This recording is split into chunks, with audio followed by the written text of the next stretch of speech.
Hi everyone, welcome back to my channel. কেমন আছো তোমরা সবাই? আশা করি তোমরা খুব ভালো আছো, আর আমিও খুব ভালো আছি। শুভ অক্ষয় তৃতীয়া। হ্যাঁ, আজকে অক্ষয় তৃতীয়া, আর এই ভিডিওটা একটু লেটে আপলোড হচ্ছে। তো আমাদের অফিসে আজকে উদ্বোধনের পুজো রয়েছে অক্ষয় তৃতীয়ার শুভ দিনে, তাই সকাল সকাল রেডি হয়ে চলে যেতে হবে অফিসে। সেখানে গিয়ে পুজোর সমস্ত কিছু গোছাতে হবে। আগের দিন রাতের পুজোর যাবতীয় কেনাকাটা সব করে রেখেছি, দশকর্মা থেকে ফুল থেকে। তো আজকে গিয়ে সব কিন্তু গুছিয়ে পুজোটা করতে হবে। তো চলো একেবারে অফিসে গিয়ে দেখা হচ্ছে। তো সকাল চলে এসেছি আমি অফিসে। এখানে এসে আমি আসা মাত্র কিছুক্ষণ পরে মা আর বোনও রেডি হয়ে চলে এসছে। তো এখানে আমরা সব পুজোর কাজ গুছিয়ে নিচ্ছি আস্তে আস্তে। তো আর বাড়ির সবাই আস্তে আস্তে সবাই আসবে, যেহেতু ঠাকুরমশাই আসতে আর 1 ঘন্টা বাকি আছে। তো তার আগে আমাকে সব রেডি করে নিতে হবে। তো চলো দেখতে থাকো আস্তে আস্তে পুজোতে কীভাবে সব রেডি করছি। আর এখানে আমি আর মা গোছাতে গোছাতে গল্প করছি যে বোনকে মা শাড়ি পরিয়ে দিয়েছে। আর বিয়ের আগে যতবারই আমি শাড়ি পরতাম, আমি বিয়ের আগে থেকে শাড়ি পরতে খুব ভালোবাসি। যে কোনো মানে অকেশানে যদি শাড়ি পরার একটা অপরচুনিটি পাই, সেটা আমি কিন্তু মিস করতামই না। মায়ের সব শাড়ি আমার পরা হয়ে গেছে, ইভেন আমি নিজেও শাড়ি কিনতাম। তো তখন মা আমাকে প্রত্যেকবারই মা শাড়ি পরিয়ে দিত, আর মা শাড়ি পরা ছাড়া আর কারোর শাড়ি পরানো আমার পছন্দও হতো না। তো এবার এই পুজোর আগে আমি নিজে শাড়ি পরেছি। 45 মিনিট থেকে 50 মিনিট লেগেছে আমার শাড়িটা ঠিকমতো পরতে, কিন্তু তাও পরা হয়নি, কোনো মতে গুটিয়ে মুড়িয়ে চলে এসেছি। তো আর এখানে বোনের শাড়ি পরা দেখে মা বাড়িতেই বোনকে বলছে যে দিদি তোর শাড়ি পরা দেখে বলবে যে মা কি সুন্দর শাড়ি পরিয়ে দিয়েছে। তো ঠিক তাই আমি এসে বলছি বোনকে ভালো লাগছে বোনকে শাড়ি পরাটা, তো তুমিও সব রেডি হয়ে যা, তারপরে আমার শাড়িটা একটু ঠিক করে দেবে। তো মা বলছে ঠিক আছে। তো আজকে সেটাই সব মনে পড়ছে যে শাড়ি আমি এখন পরা শিখেছি, কিন্তু 8 পেরে শাড়িটা একা একা পরতে একটু অসুবিধাই হয়। তো চলো পুজোর এখানে সব আগে আমরা ফলটা কেটে নিচ্ছি, আর মিষ্টি দই সব সাজিয়ে নিচ্ছি, তারপর ঠাকুরকে নিয়ে আসবো। দেখতে থাকো ভিডিওটা।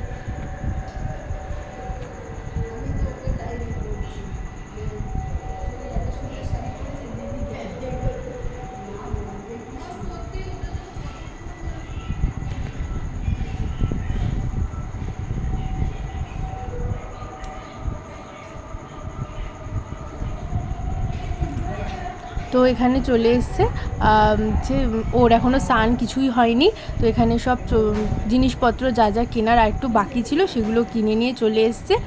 কালকে বাজার করার সময় যেরকম ডাব পাওয়া যায়নি, ডাব আনতে ভুলে গেছি, আর কলা গাছ আর ঠাকুরের পিঁড়ি যেটাতে বসবে, এইসব কটা জিনিস আমি কিনতে পারি না। তো সেগুলো আস্তে আস্তে কিনে নিয়ে আসছে, তারপর ও স্নান সেরে রেডি হয়ে আসবে।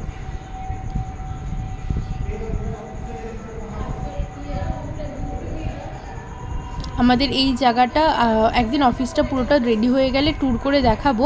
আর এই জায়গাটা পুজোটা হবে হচ্ছে ওই বাইরে বারান্দা টাইপ আছে ওখানে, আর ভেতরে কিন্তু এখনও পেন্টিংয়ের কাজ চলছে, যেটা ইনকমপ্লিট রয়েছে। আরও অনেক কিছু কাজ বাকি আছে, সেগুলো আস্তে আস্তে হবে।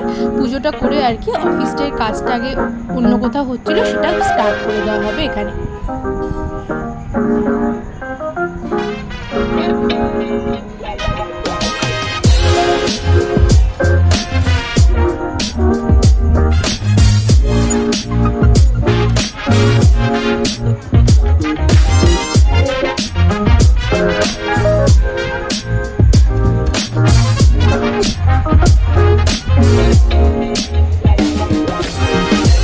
সব রেডি করতে করতে আমি একটা গন্ডগোল করে দিয়েছিলাম যে ব্যাগের মধ্যে যে মিষ্টি আনা হয়েছে, দই, যেগুলো তো আগের দিন রাতে এনে রাখা হবে না। তো সেই মিষ্টির ব্যাগের সাথে সকালবেলা হালকাতা করে যে মিষ্টি এনেছে সেই প্যাকেটগুলো একসাথে রেখে দিতে। ব্যাস আমি হালকাতে মিষ্টি দিয়ে দিয়েছি, আর ভালো মিষ্টি দিয়ে রেখে তারপর ও এসে বলছে যে না, এটা হালকাতে মিষ্টি। আবার সব তুলে রেখে থালা ধুইয়ে সব গুছালাম। এখানে আমাদের গল্প শেষই হচ্ছে না, কাজ করছে আর গল্প করছে, এদিকে তারাও রয়েছে, ঠাকুরমশাই চলে আসবে। তো দেখা যাক সব কিছু রেডি কীভাবে করি আর কীভাবে পুজোটা হয়, দেখতে থাকো।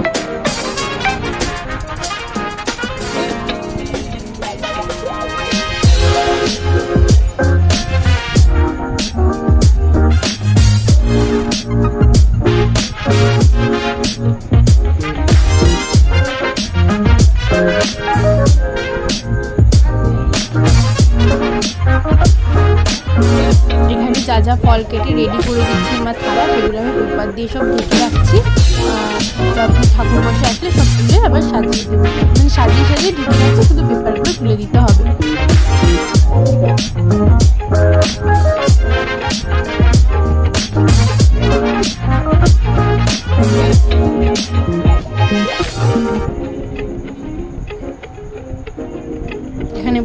ক্যামেরাটা রেখে একটু ঢং করে নিল। আর ওই এই ভিডিও যা করা হয়েছে ওই সব করে দিয়েছে, কেননা এই পুজোর কাজে সব কিছুতে আমি খুব ব্যস্তই ছিলাম।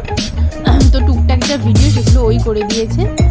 ও সাথে থাকলে ও আমার ভিডিও ওই করে দেয়, তো আমি ওকে ওর ওপরে সেই দায়িত্ব দিয়ে দিই, ওই ভিডিওগুলো সব করে দেয়। আর যখন ও থাকে না তো আমি নিজে নিজে যেটুক পারি করি।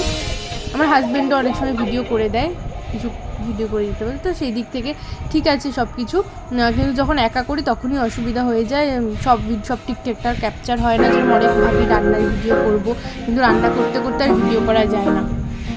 তো দেখা যাক আস্তে আস্তে সেট আপ করবো, তারপর আরও ভালো ভালো ভিডিও নিয়ে আসবো তোমাদের জন্য। আর এই ভিডিওটা দেখতে থাকবো।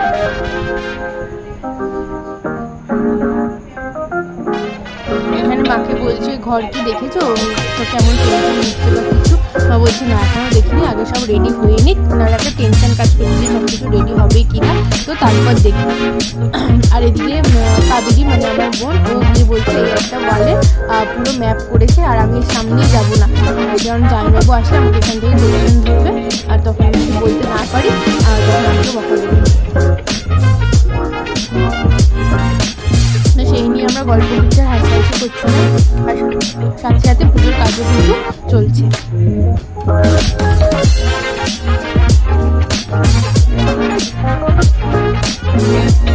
আর এখানে আমি এদিকে দেখাচ্ছিলাম যে পুজোর যেখানে হবে তার পেছনে যে দেওয়ালটা, সেখানে কালকেই ওয়ালপেপার লাগানো হয়েছে, তো সেটাই বলছিলাম যে কালকে ওই দেওয়ালটা ডিজাইন করা হয়েছে।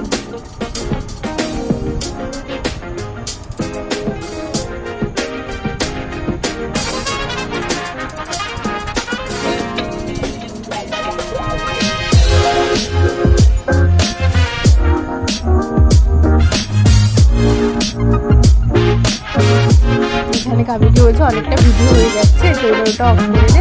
তারপর এখানে আমি ঠাকুর নিয়ে চলে আসছি। হ্যাঁ, ওই যেখান থেকে ঠাকুর নিয়ে আসছে আমাদের অফিস আগে ওখানেই ছিল, তো ওটা আমার কাকা শ্বশুরের ফ্ল্যাট, তো এবার অফিস ট্রান্সফার হয়ে এদিকে চলে আসছে। তো এখানে এই ঠাকুরটা কিন্তু আমি আর মা গিয়ে খুব পছন্দ করে আর কি দেখে শুনে কিনে এনেছি, দুজনের খুব পছন্দের, আর বাড়িতে সবার পছন্দ হয়েছে, তো এখানে ঠাকুরটা বসিয়ে দিচ্ছি। তো এখানে আস্তে আস্তে সবাই এসছে, এই যে চিনতেই পারছো, আমার অনেক ভিডিওতেই দেখেছো, আমার বান্ধবী চলে এসছে। তো দুজনে মিলে এবার তিনজন মিলে পুজোর সব রেডি করছি। তো দেখো আস্তে আস্তে আরও লোকজন আসছে, আস্তে আস্তে আমার ননদ আসছে, শাশুড়ি আসছে, ননদ এসে পুরো আলপনাটা দিয়েছে যা দেওয়ার, শাশুড়ি এসে আবার কিছু নিয়ম বলে দিচ্ছে। তো এইভাবেই সব পুজো রেডি করছে। দেখতে দেখতে ঠাকুরমশাই চলে এসছে, এদিকে আমার শ্বশুরমশাই বসে, আর পেছনে আরও সবাই রয়েছে। ঘট পাতা হচ্ছে। আগে যখন বাড়িতে পুজো হতো ঠাকুরমশাই আসার আগে আমি ঘটও রেডি করে রেখে দিতাম, কিন্তু আজকে সেই সময়টা পাইনি। ঠাকুরমশাই এসে সব আস্তে আস্তে রেডি করে পুজোটা আমরা করছি। আর এখানে দ্বারঘটগুলোও রয়েছে, যেগুলো অফিসের গেটের সামনে এখন বসানো হবে। আরও অনেক কিছু নিতে ভুলে গেছিলাম, যেরকম এই ভর্জি চাল ঠাল, তো বাড়ি থেকে একটু দূরত্ব হয়ে গেছে, তো বারবার যাওয়া আসা পসিবল হচ্ছিলো না, এটা আমার শাশুড়ি নিয়ে আসলো। ওদিকে আরও সব প্রসাদ রেডি করা হচ্ছে, আর এখানে পুজো স্টার্ট হয়ে গেছে। ঠাকুরমশাই কিন্তু এত ফাস্ট পুজো করছে না, এটা আমি স্পিডটা বাড়িয়ে দিয়েছি, নাহলে ভিডিওটা আরও অনেক বেশি লং হয়ে যেত।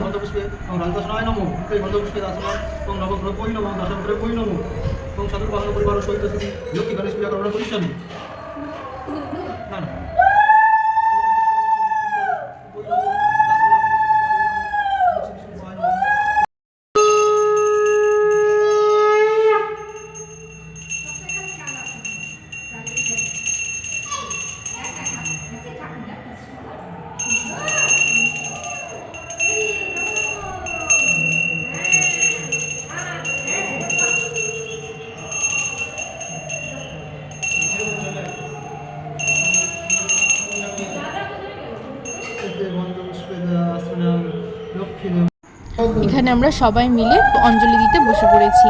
তো আগে পুজোর বাজার যখন হতো আমাদের বাড়িতে, সরস্বতী পুজো, শিবরাত্রি পুজো, যা পুজো হতো না কেন বাবা বাজার করতো পুজোর সব, আর বাবার সাথে সাথে আমি বোন যেতাম, কারণ ব্যাগ ধরা বা ব্যাগগুলো মানে খুব ভারী হয়ে যেত, তখন ব্যাগগুলো সাইকেলে ধরা এইসব করতে তো যেতাম, তো তখন বাজার করতে দেখতাম, কিন্তু কোনো সময় নিজে বাজার করিনি। কিন্তু এইবার পুজোর যেহেতু আমার হাজব্যান্ড বিজি ছিল, তো দশকর্মা বাজার, ফুলের বাজার সব কিছু নিজের হাতে করেছি। সবটাই মোটামুটি হয়েছে, দু একটা জিনিস ভুলে গেছি, দু একটা জিনিস পাইনি, বাট সব কিছু শেষ পর্যন্ত অ্যারেঞ্জ করে উঠতে পেরেছি। পুজোর জোগাড়টা নিজের হাতে করেছি আগে বাড়ির পুজোয়, কিন্তু এই বাজার করার ব্যাপারটা কিন্তু আমার প্রথমবার। তো সব কিছু ঠিকঠাকভাবে করতে পেরেছি আশা করি। আর এবার আমরা সবাই অঞ্জলি দিতে বসে গেছি, বললামই তো। তো দেখতে থাকো কীভাবে পুজোটা পুরো সম্পূর্ণ হলো।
আমাদেরকে দেখে নিলাম ভিডিও করে, আমি আমার হাজবেন্ড হয়েছে।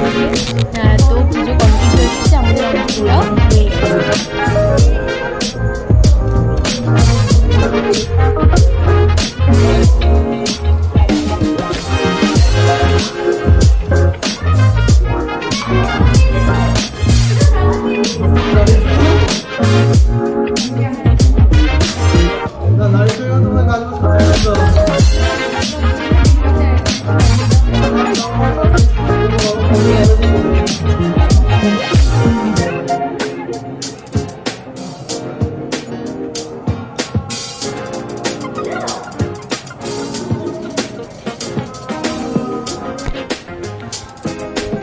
এখানে আমি এবার ঠাকুরটা একবার নমস্কার করে নিই, যেরকম বলি ষষ্ঠাঙ্গের জন্য বা কিছু যাই হোক, সেটা করে নিয়ে পুজো পুরোপুরি কমপ্লিট হলো।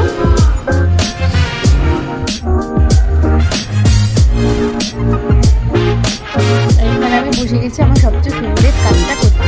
হ্যাঁ, পুজোর সব থেকে আমার ফেভারিট প্রসাদ হলো চাল মাখা, তাই এটা আমি মাখতে বসে পড়েছি।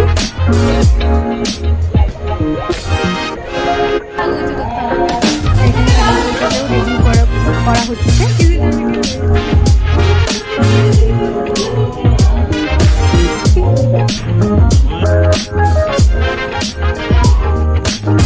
তো আজকের ভিডিওটা ভালো লাগলে লাইক, কমেন্ট ও শেয়ার করো।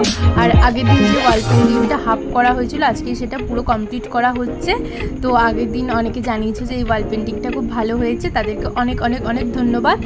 আর অবশ্যই এই ভিডিওটা ভালো লাগলে লাইক, কমেন্ট ও শেয়ার করে দিও। আর পরবর্তী ভিডিও দেখতে পাশের বেল আইকনটাও ক্লিক করে দিও। বাই।